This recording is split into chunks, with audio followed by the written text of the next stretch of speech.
இது ஒரு மிகப்பெரிய சவால் நிறைந்த தேர்தல், ஒரு பரிசோதனை களம்தான். இருந்தாலும் கூட என்னுடைய முழுமையான ஆதரவை நான் அவருக்கு தெரிவித்திருக்கிறேன். கட்சி ரீதியாக எங்களுடைய கட்சி எந்த முடிவுகளை எடுத்ததோ எடுக்கவில்லையோ அது வருங்காலத்தில் கட்சி எடுக்கிறதும் எடுக்காமல் விடுவதும், கட்சியை எவ்வளவு தூரம் காப்பாற்றப் போகிறது அல்லது கட்சியுடைய நிலப்பாடுகள் எங்களை எவ்வளவு தூரம் தள்ளப் போகிறது என்பதை தமிழ் மக்கள் தீர்மானிப்பார்கள். ஆனால் தமிழ் மக்களுடைய ஒரு பிரதிநிதியாக, மக்களால் தெரிவு செய்யப்பட்ட ஒரு பாராளுமன்ற உறுப்பினராக நான் என்னுடைய தனிப்பட்ட ரீதியான எண்ணங்களோடும் எங்களுடைய மக்களுக்கு நான் வேண்டுகோளை விடுக்கிறேன். நாங்கள் இந்த வருடம் ஒரு மிகப்பெரிய செய்தியை உலகத்துக்கு சொல்ல வேண்டும், இலங்கைக்கும் சொல்ல வேண்டும்.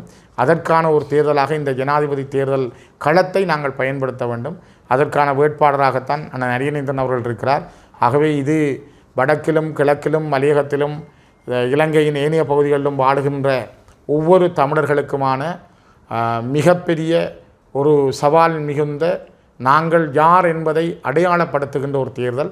அதற்காக நாங்கள் எல்லோரும் இணைந்து, இங்குள்ள தமிழருக்கு இன்னல் விளைத்தால் சங்காரம் நிசமன சங்கிய முழங்கு என்று பாரதிதாசன் சொன்ன அந்த பாடல் வரிகளோடு எங்களுடைய அந்த சங்கு முழக்கத்தோடு நாங்கள் பயணத்தை தொடர வேண்டும் என்று எல்லோரையும் நான் அன்பாக கேட்டுக்கொள்கின்றேன்.